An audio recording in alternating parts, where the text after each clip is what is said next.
Well, guys, Rocksteady has did it once again. When the first Batman Arkham Asylum first came out, everybody got to experience how it would really be to play as Batman. And I gotta admit, it was a very enjoyable experience. But how does their successor, Batman Arkham City, rank as far as being a great Batman game? Does it actually do better than its predecessor in terms of the actual combat, exploration, and actual story? I gotta admit, this game was fucking awesome, guys. If you enjoy Batman Arkham Asylum, you'll definitely enjoy Batman Arkham City. They just take the concept and just greatly expound upon it.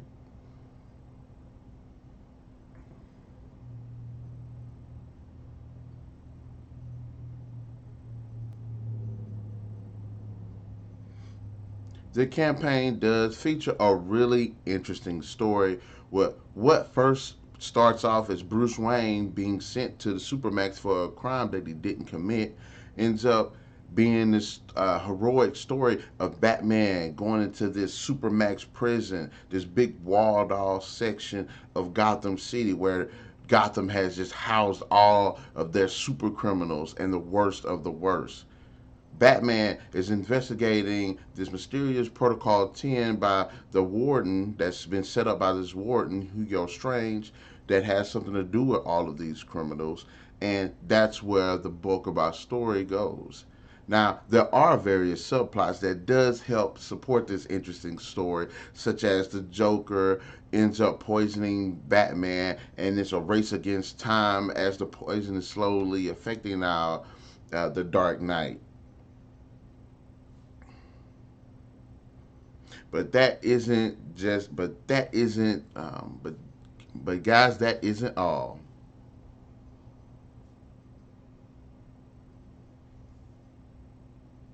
The criminals are set up into three really big factions.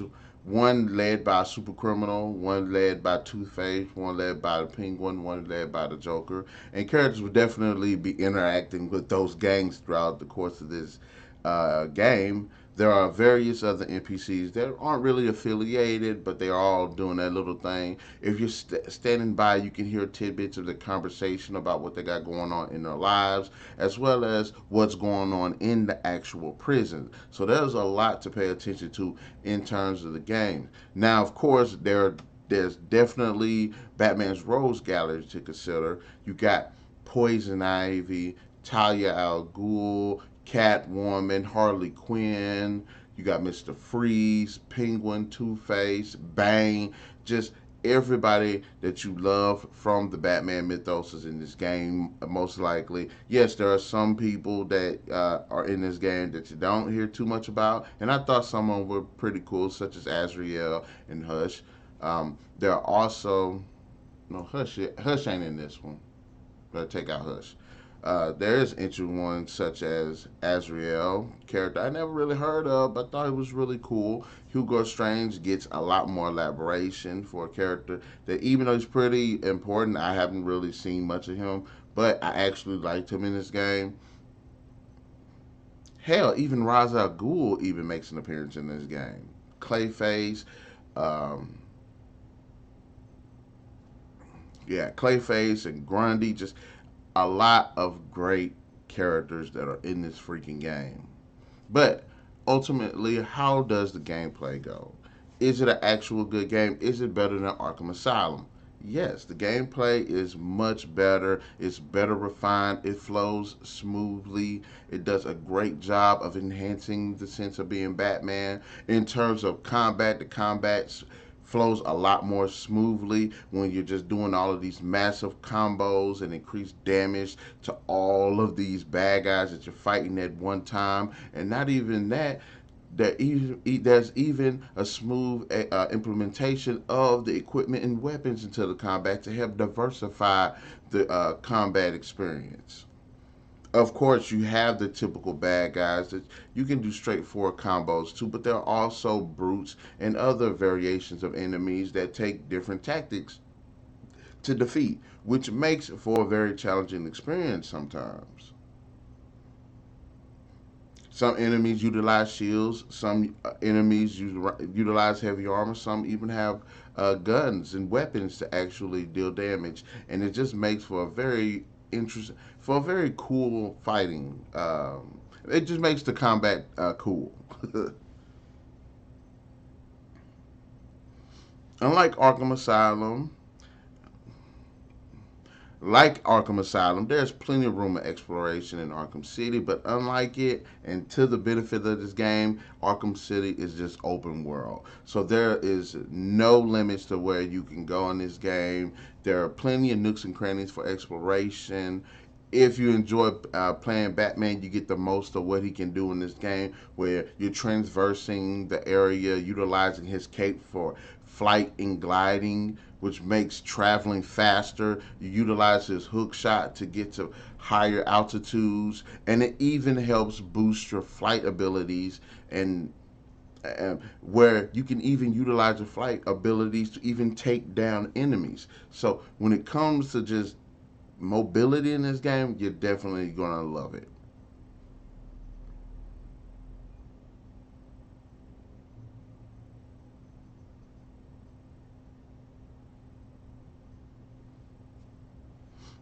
Also, like Arkham Asylum, the boss battles are freaking awesome. You get the best of some of the you get the best of what Batman enemies can throw at them, and they just makes for a lot of very memorable and badass moments.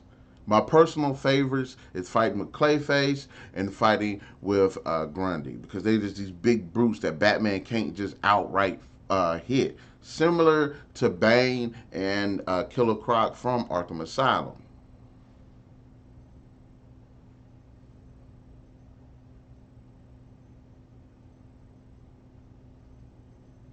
Of course, the RPG element. Of course, the RPG. Of course, the RPG elements do return, and Batman does certain quests to, of course, to level up and unlock more weapons and equipment and combos. It also he also gains experience, of course, defeating enemies, doing Riddler challenges. But all of this does add to the lore being Batman as you become more efficient with more combos that you unlock, as well as more weapons and equipment.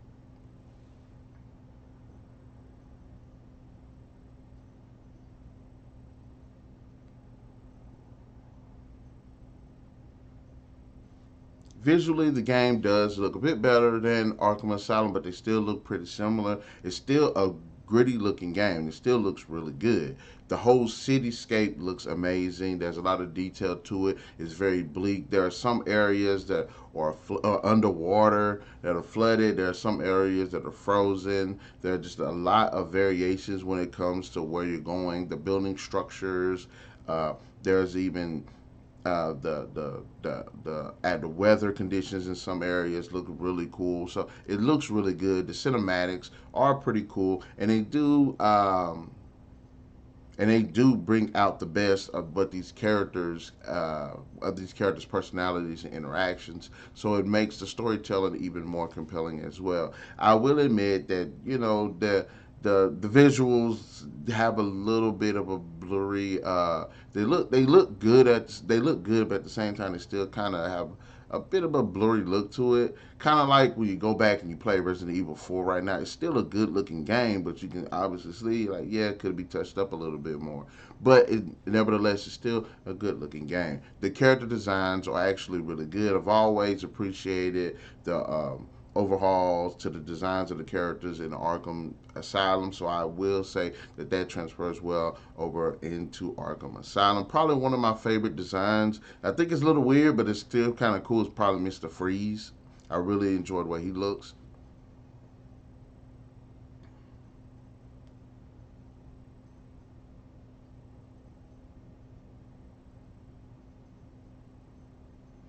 If you like the music in Arkham Asylum, it's done fantastically in this game as well. There are a lot of great themes in it that just make it feel like you're playing The Dark Knight. It's very gritty at moments. Then when the action does kick up, the music kicks up. It does help to flesh out the story as well. The sound effects are just perfect. That when you utilize your weapons, they all have unique sounds. The different NPCs when they're talking, when the things are going on in the background, such as gunfire, explosions, everything just sounds. The game just sounds freaking amazing. The city, even though it's just walled off, desolate area of the of Gotham City is actually filled with life. You can actually hear people talking and people complaining and the weather and things like that. So it sounds like a really good game. The voice performances are top notch. You got Kevin Conroy, of course, returning as Batman. He does a fantastic job.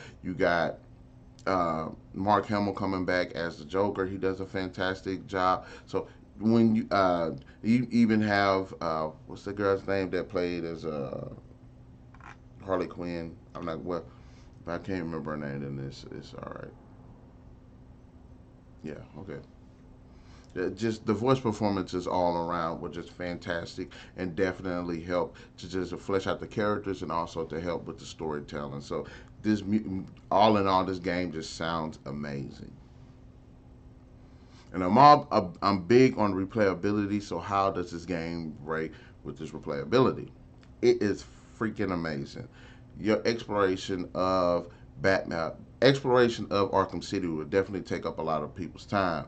And there's a lot to find in this city, especially if you're one of those perfectionist guys who want to unlock all of these Riddler trophies that are just thrown all about. That's one of the best parts of this game. Actually, one of the best parts of the game is finding these Riddler trophies and trying to solve them. They do unlock.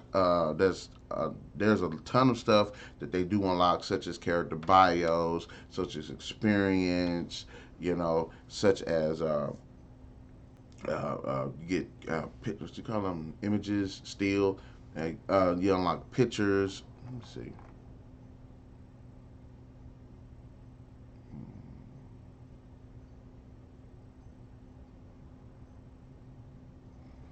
The game does have a lot of replay value. Some of the most fun modes are the stealth missions and combat missions, which do have a variety as well as multiple objectives. The Joker trophies are scattered all across the maps, and not only does it encourage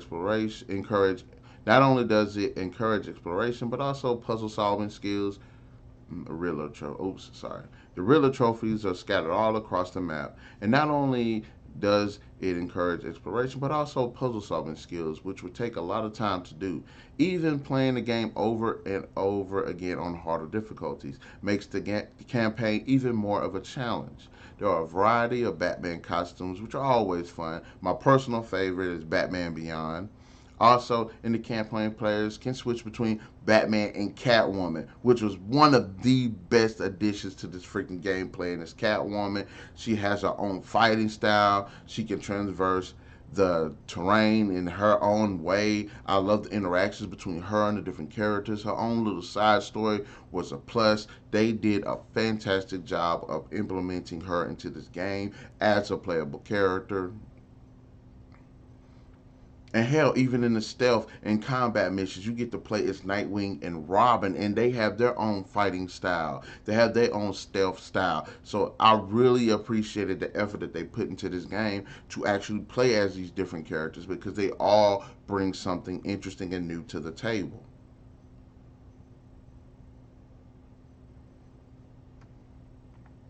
What's the final verdict? In the end, Batman Arkham City is just a. Well, let me see. Are there any real negatives to this game? I there was really very few things bad I had to say about this game. There are some characters that do come back, but you don't actually get like a full on battle or interaction or really side story too, such as Poison Ivy and Killer Croc. Just to name two off the top of my head, but I did like the interactions between these two characters being in the game. I would have liked to seen a few more different characters pop up in the game, but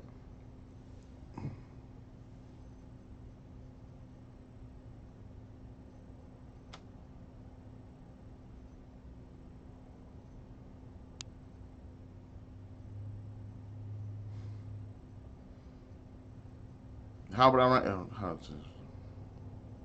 In the end, Batman Arkham City is just a fantastic game that does what a game should do. If it is a sequel, it's be better than its predecessor. Not only does it manage to just refine many of the gameplay mechanics from Arkham Asylum, but it does manage to tell a great story, have memorable characters, have fun gameplay, great city to explore, terrific performances by the main and supporting cast, great score and music and the sound design. Visually, it looks good. It's just overall great experience, especially with all the tons of unlockables that you can get in the game, as well as being able to play as Nightwing, as Catwoman, and as Robin. Which I wish they could allow players to play as Nightwing and Robin outside of the combat missions, but that's still a plus when you getting to play with them characters at all. It's just a memorable gaming experience, and it's no wonder that this game still ranks as one of the best games of all time. Batman Arkham City definitely deserves 5 out of 5. So, what, guys, in the comment section below, let me know, guys, what is your favorite moment here in the Batman Arkham City, and who is your favorite character? The story does have a really good twist to it, and especially with the ending, which is really sad. In fact, the story itself of this game is freaking sad. But in the comment section below, let me know your thoughts about Batman Arkham City. Who was your favorite character? What was your favorite moment? And also be sure to hit that like, share, subscribe, and that notification button to get the best of what's going on this channel. And we'll catch you guys later.